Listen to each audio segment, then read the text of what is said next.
Shalom saudara dikasih Tuhan, salam sehat, Tuhan Yesus memberkati.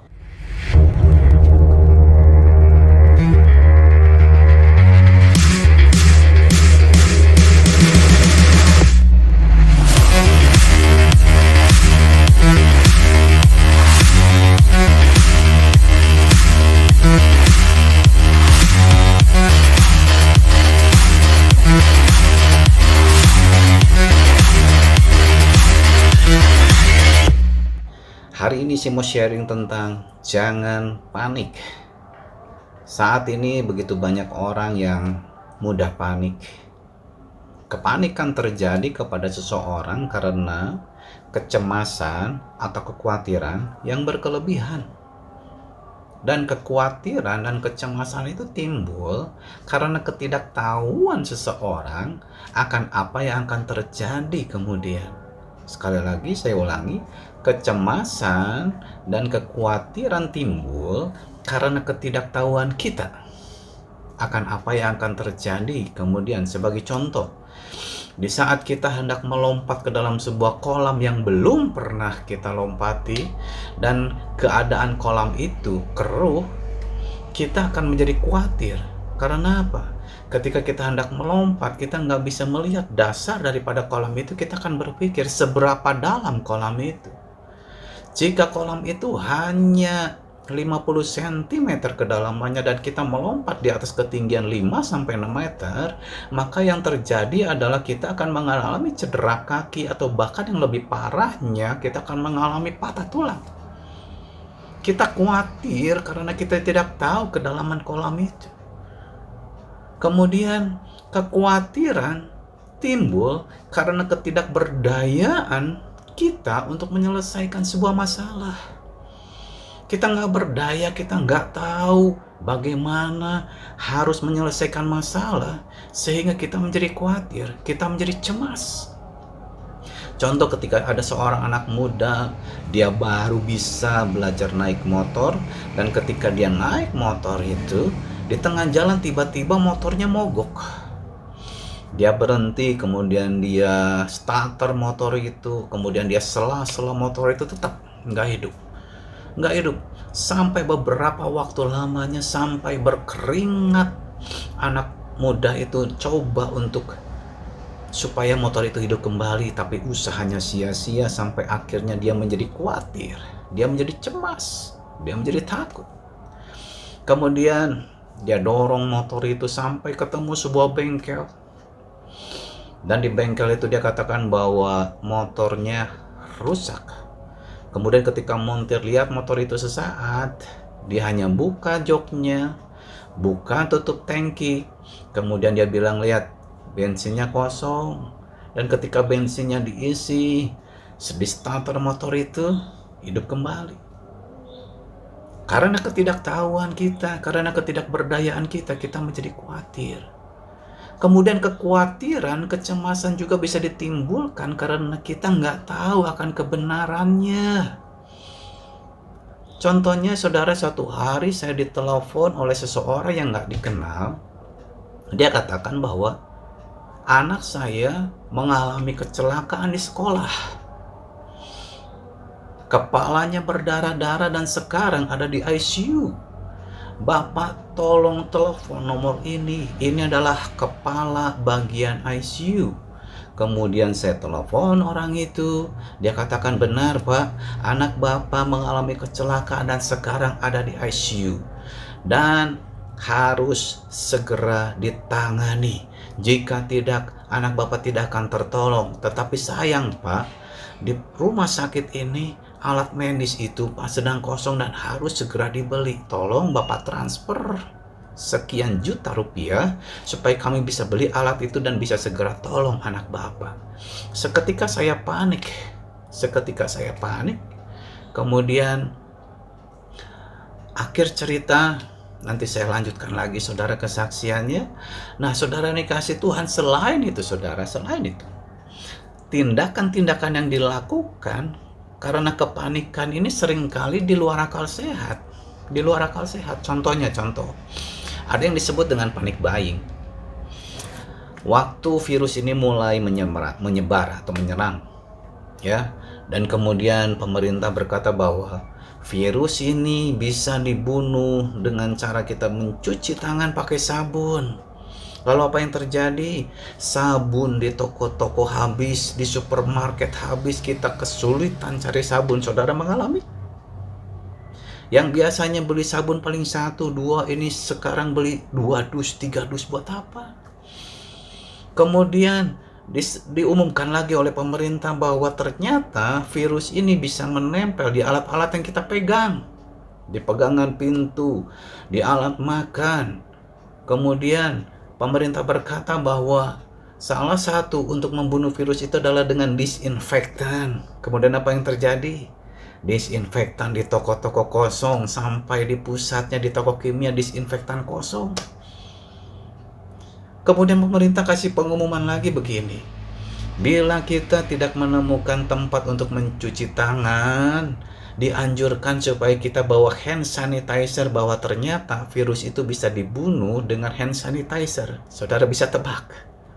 Ya, hand sanitizer kosong di mana-mana, di toko-toko kosong, di supermarket kosong. Yang biasanya kita nggak pernah beli hand sanitizer, sekarang sekali beli 1 dus, 2 dus, sampai rumah penuh disinfektan, penuh sabun, penuh hand sanitizer, bahkan masker dan vitamin.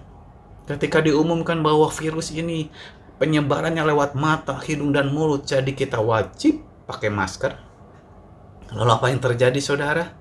Yes, masker kosong, di apotek-apotek kosong, di toko-toko kosong, bahkan harganya gila-gilaan sampai jutaan rupiah dibeli lagi.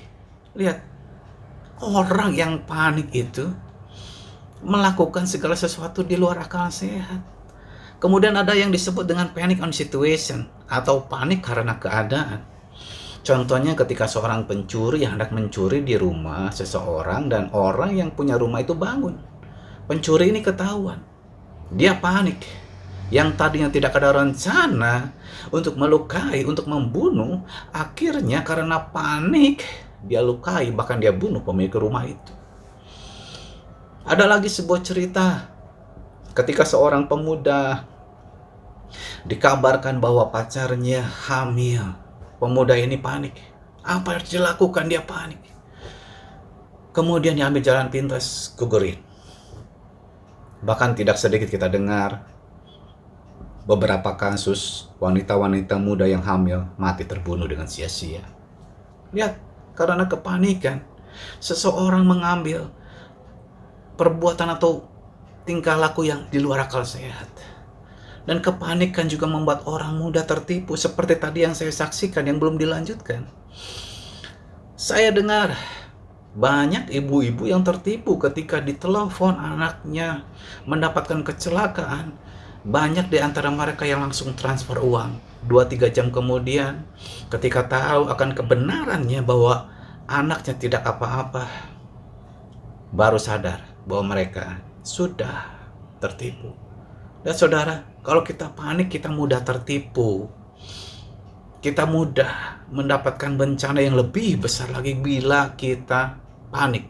Nah, hari ini mari kita belajar bagaimana supaya kita bisa keluar dari kepanikan. Bagaimana supaya ketika kita khawatir, kita tidak bisa menjadi panik. Artinya begini, saudara. Sebelum kita menjadi panik, kita harus terlebih dahulu mencari kebenarannya, betul nggak? Ketika kita tahu akan kebenarannya, kita tidak akan menjadi panik. Nah, ketika kita dengar sebuah informasi, tentu kita harus cari tahu kebenarannya. Benar nggak sih info ini? Ketika kita mendengar bahwa info ini benar, apa yang harus kita lakukan, saudara? 1 Petrus 4 ayat yang ke-7. 1 Petrus 4 ayat yang ke-7 berkata, kesudahan segala sesuatu sudah dekat. Karena itu kuasailah dirimu dan jadilah tenang, supaya kamu dapat berdoa. Kesudahan segala sesuatu sudah dekat. Lihat sekarang gempa di mana-mana. Gunung-gunung api aktif di mana-mana. Perang terjadi di mana-mana. Kelaparan, kesusahan terjadi di mana-mana, kesudahan segala sesuatu sudah dekat hari-hari ini.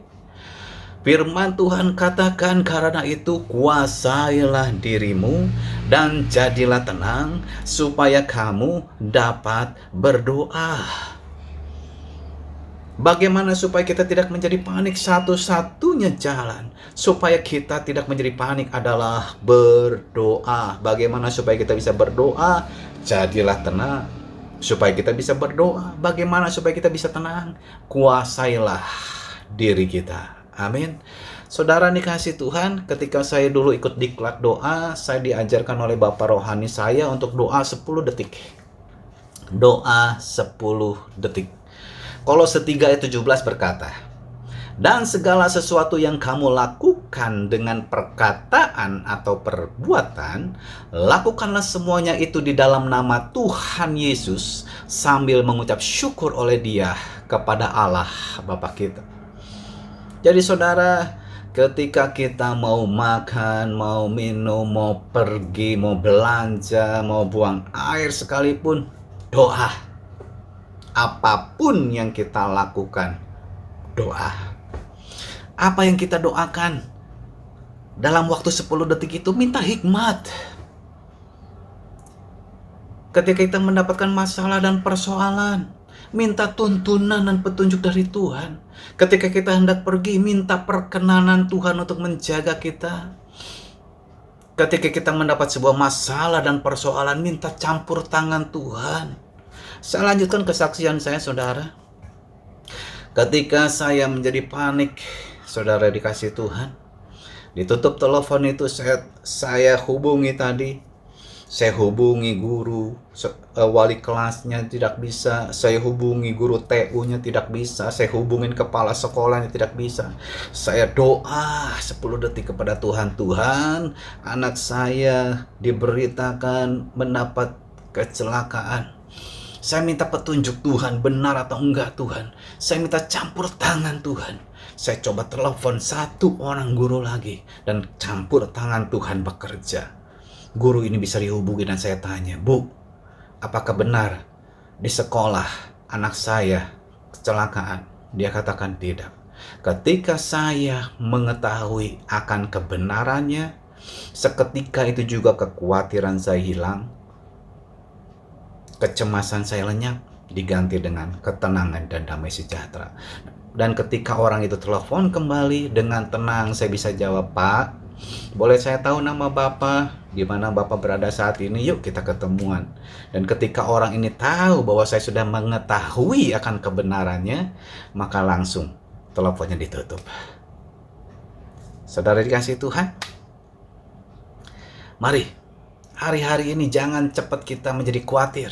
Jangan cepat kita menjadi panik, karena kepanikan itu akan membuat kita mudah untuk tertipu, akan membuat kita melakukan hal-hal yang di luar akal sehat kita.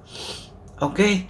Jadi saudara-saudara, ketika kita mendapatkan sebuah berita, ketika kita mendapatkan sebuah masalah, ketika kita mendapatkan sebuah persoalan, apa yang harus kita kerjakan, saudara? Kuasai diri kita. Amin. Kuasai diri kita, jadilah tenang. Oke? Kuasai diri kita, jadilah tenang, supaya kita bisa berdoa. Jadi satu-satunya untuk menangkal supaya kita tidak menjadi panik adalah berdoa.